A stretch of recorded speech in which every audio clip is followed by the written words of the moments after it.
तो क्या है ब्रह्म, क्या है परम, क्या है आत्मा? आपकी जिंदगी की ऊंची उड़ान ही सत्य है, ब्रह्म है, आत्मा है। उसके अलावा और नहीं कुछ।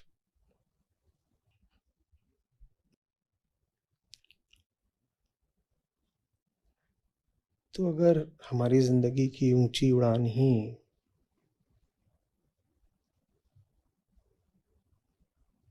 आत्मज्ञान का, धर्म का, अध्यात्म का, मानव जीवन का लक्ष्य है, हम्म, यही धर्म है कि अपनी संभावना को पूरी तरह साकार कर पाओ, तो फिर अधर्म क्या है?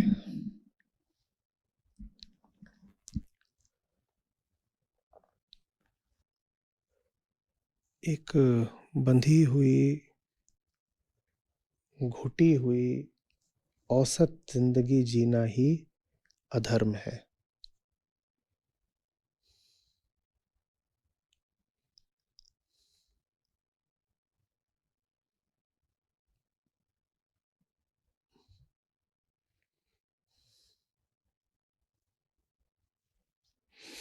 जिसको हम साधारण जिंदगी कहते हैं वही अधर्म है।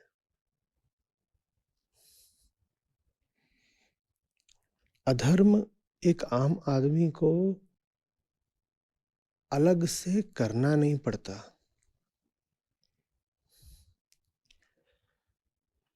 ऐसा नहीं है कि आप एक ठीक ठाक जीवन जी रहे थे और उस जीवन के बीच में आपने कोई एक कृत्य कर दिया, कोई एक घटना हो गई और वो अधर्म था, वो पाप था। नहीं, ऐसा नहीं है।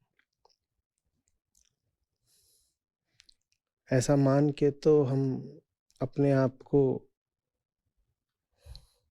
बहुत साफ सुथरा घोषित कर देते हैं।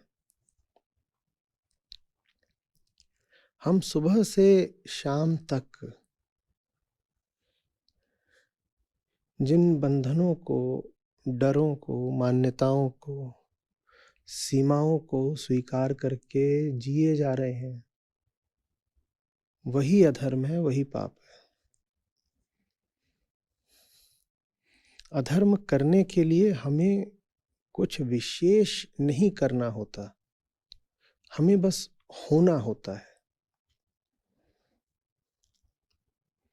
अधर्म हमारे करने में नहीं होता, अधर्म हमारे होने में ही है।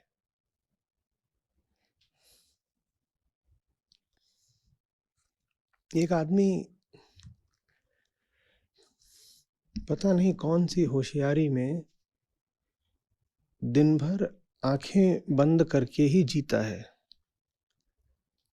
हम्म?